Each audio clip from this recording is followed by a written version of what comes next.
Hello everyone. তো artificial upcoming cinema ডেকয়েড তার fire glimpse মানে টিজার চলে এসে টিজারটা দেখে তো আমার এক কথায় দুর্দান্ত লাগলো।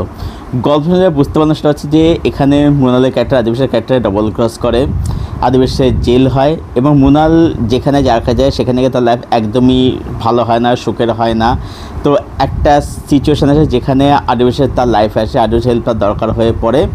তো এবার প্রশ্ন হচ্ছে যে পার্সোনাল শুনতে পাচ্ছি যে আদিবাসীর মৃণালের মানে যে বরবাদিসা দেখতে চায় তা আদিবাসী সত্যি তাকে ঘৃণা করে নাকি সত্যি তাকে এখন ভালোবাসা দেখায় না মৃণালকে।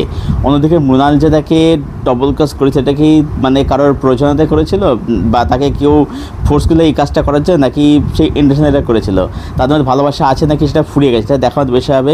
এটা একটা ভায়োলেন্ট লাভ স্টোরি হতে যায় দেখে বোঝা যাচ্ছে। যেটা আমার সবথেকে লুক অ্যান্ড ফিলটা দেখতে দুর্দান্ত লাগছে এবং যেটা সবথেকে হচ্ছে এখানে চোখের ফিলিংসগুলো দেখতে দারুণ লাগছে। বিশেষত মৃণাল এবং অনুরাগ কাশ্যপের মনে হচ্ছে অনেক কিছু অ্যান্টি সত্যি যেটা আমার দেখে মনে হলো আর কি। আর মৃণালকে দেখে দারুণ লাগছে, মানে প্রায় ইন্ডাস্ট্রিয়াল লুকসটার মধ্যে আর্টিফিশিয়াল দেখতে দারুণ লাগছে। আর্টিফিশিয়াল জানো যে সব স্ক্রিপ্ট বা স্ক্রিন প্লে নিজেই লিখে থাকেন আর কি। তাই সিনেমাটা কীরকম হয় স্যার তোমাদের কীরকম লাগলো এই ফায়ার গ্লিমসটা কমেন্টে শেয়ার করে জানাও। আর subscribe negative thank you so much, bye by.